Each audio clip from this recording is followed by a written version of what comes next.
Did tenant farmers actually own any land? Have you ever wondered about the lives of tenant farmers after the American Civil War? This topic is quite fascinating and reveals much about the Reconstruction era. So, did tenant farmers actually own any land? Let's break it down.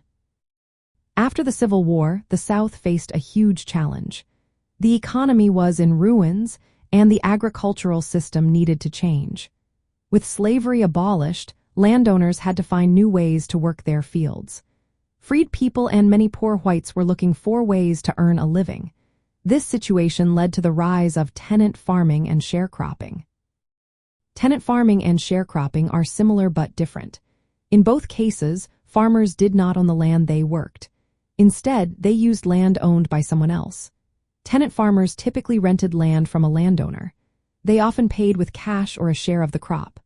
And like sharecroppers, tenant farmers usually owned their own tools, animals, and supplies.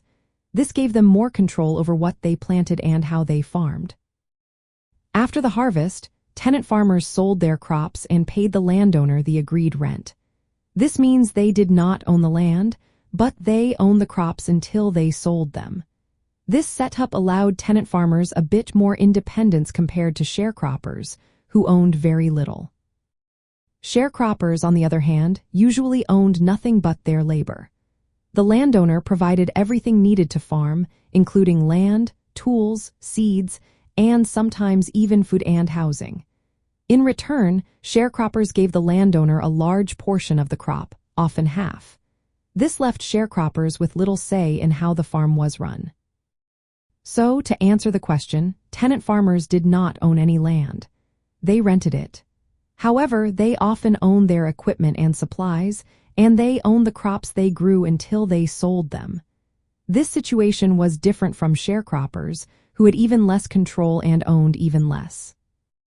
By the year 1930, nearly 2 million tenant farmers were in the South. Many were former slaves or poor whites who could not afford to buy land. The system aimed to help them earn a living, but it often kept them in debt and poverty. Landowners held a lot of power, and laws favored them, making it hard for tenants to improve their situations. In summary, tenant farmers did not own land. They rented it, and their circumstances were different from sharecroppers.